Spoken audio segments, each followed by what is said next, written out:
How is this normal? We live in like this whole giant, the whole world is just one big pyramid scheme. We all know it. We all know it's a giant pyramid scheme. You know, the guys at the top have everything, and nobody else has anything. And like a lot of history with this, it just, yeah, you get attached to things. There's a certain level of sentimental value to motorcycles. You know, things that are very personal to you. Are the stickers too much? I kind of like it. It's so busy. When it's this busy, it just looks ridiculous. Just gotta trim those things a little bit. I mean, it was about $40 for the stickers. It covered up some scratches that I had here from the small fall. Yeah, man, this bike's been used, you know. I've been riding it like no tomorrow, and look, the sun disappeared. Well, what time is it? Well, Jesus, I almost got stuck here. All of this stuff that we have and then we pay all this money for, we don't actually need if we live in like a rural place, you know? Out there in rural places, we don't actually need to have, you know, sewers even. I can have my own sewer. It's called a septic system. I can make my own water. It's called a well. I can make my own electricity. It's called solar panels. Like, we already have the technology. We don't need to be doing this. I don't know what you want to call this. We don't need to be paying for extra for all of these things. You know, like you have like garbage. Somebody said like, oh well, who's gonna pick up your garbage? And I was like, dude, you pay like what, $35 for, you know, somebody to pick up my garbage a month.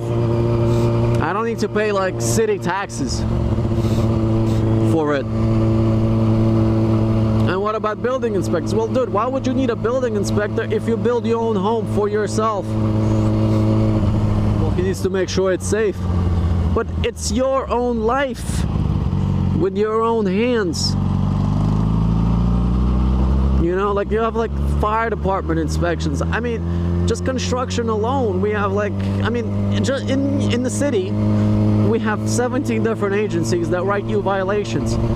You know, they have the codes and laws and whatever regulations, and that's considered normal. And most people don't know about it because, well, they rent and they don't have any responsibilities. Just, you know, shut up, pay your rent, and let the professionals handle it. That's the approach that everybody does. Shut up, pay rent, pay your taxes.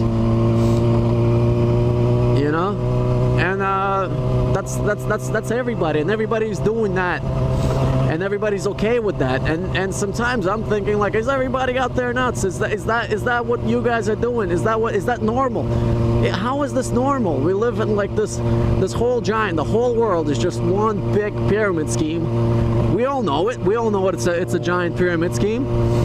You know, the guys at the top have everything, and nobody else has anything. You know, if you're lucky enough to be middle class, you slave away, you know, 40, 50 years of your life. You pay 50% in taxes, so half of that 50 years you work for somebody else, and you completely spend all that money for somebody else. So 25 years of your life go down the drain that you give to somebody else that you don't even know.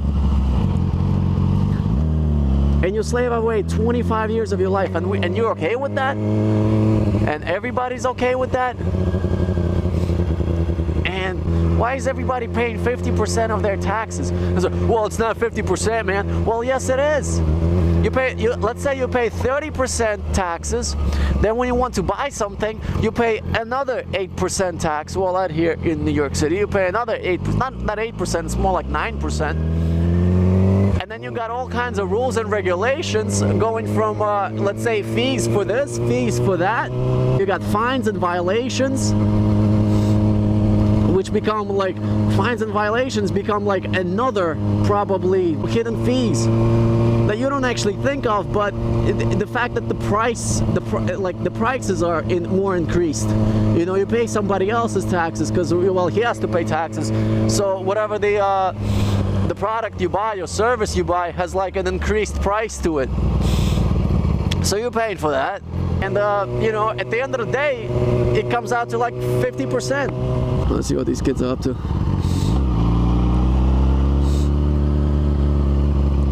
They're all looking at me, it's so funny.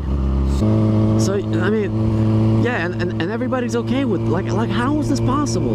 How are we, like, groomed from early age to think that this is okay, that this robbery is acceptable? That approach comes from years of TV rhetoric telling you to think that way, telling you that this is the mature way to think.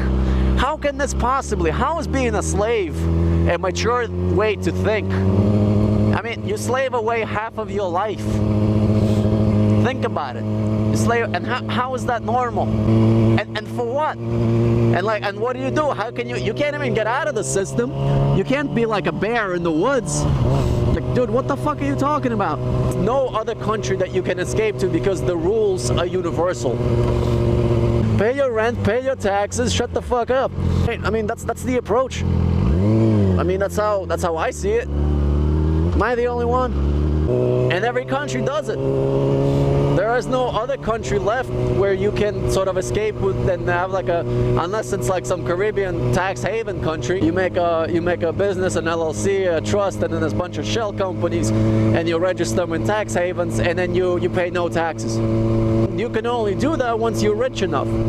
But in order for you to be rich enough, you gotta make like over a ridiculous amount of money, where the only people that actually make that is I mean, it's less than 1% of people. It's probably 1% of the 1%. I mean, people say like, oh, you know, this 1% that is that we, you know, the problem is with the 1%. Dude, if you're making over $50,000 a year, you're the 1%. So a middle class is 1%. Like, it's not 1%. It's the 1% of the 1%. Undercover. Where was I? 1% of the 1%? Yeah, Bernie Sanders. Whoa. That's a Bernie Sanders talk, right? It's quite sad. It's quite sad that we live in a system like that. And it's like the alternative. Well, the alternative is, man, you know, you need to pay more taxes. It's like, no. And it's like, why do you have to pay anything to anybody? Like, why are there taxes in the first place? For what? For these roads? When I buy gasoline, there's a tax on that gasoline that pays for these roads. Yes, our roads are built from the gasoline tax. Yeah, there's private roads. Like, who pays for that? Well, a company does, and then you pay a toll. You want everywhere to have a toll? I'm pretty much paying goddamn tolls everywhere. When you're having arguments like this, and that other side is like children, you can't even have the argument. It's like as if they're not open-minded enough to think that there's an other side of the argument. Like as if arguments are just the right and left, and then that there is no. Where's the up and down of the arguments? Where's that whole other side of the arguments that says no? How come it doesn't have to be this one way? It doesn't have to be left or right. There's this other way that we can have things, and the things will work with this other way. And it doesn't have to be a right or left issue or blah blah and this and that. Like, we can actually live in peace. Of course, the other side of that argument would have to be like, well, you can't really live by yourself. No man is an island. And yeah, I guess that's true. I mean, let's say you have a ranch. You have a small, you know, a family. Let's say maybe a three family living in a ranch. Because it's a little easier to have a division of labor like that. You have like maybe, you know, a small settlement, maybe a town. And now this group of 20 guys come in, they said that they want a piece of your land. Now you got to defend it. Now let's say that group of guys, not 20 guys, but 200 guys. And they say they want your woman and they want your stuff. So now you got to defend it against 200 people. If there's no government, like, what would happen? Well, that's what's going to happen if there's no rules. The stronger force rules. Whoever has most guns, whoever's more prepared, wins. And, you know, has the law on their side and brings their own law. Would you take those odds? escape plan, I guess. You can't be always thinking defensively. That's you know, that doesn't work in chess. I guess, you know, that was kind of like medieval times, really, the same way. Yeah, so yeah, it's pretty doable. And that's why you gotta pay 50% of your money to the tax man. God knows where that money goes. But yeah, it's pretty amazing how you know, here's both sides of the story, but it's pretty amazing that that we actually are okay with these rules. Like, honestly, if we didn't have these rules, I probably wouldn't ride a motorcycle. Probably would ride like some sort of like armored Jeep. You know, a motorcycle would be you know, like a hooligan thing to ride. It would be somebody for who has nothing to lose. Kind of start noticing my reactions and my reflexes are not as good as they used to be. I don't know if you guys like this type of rambling that I do. I should probably start calling this like ramblings of a madman. Well, guys, that's it for today. I will see you in a bit. Stay safe out there.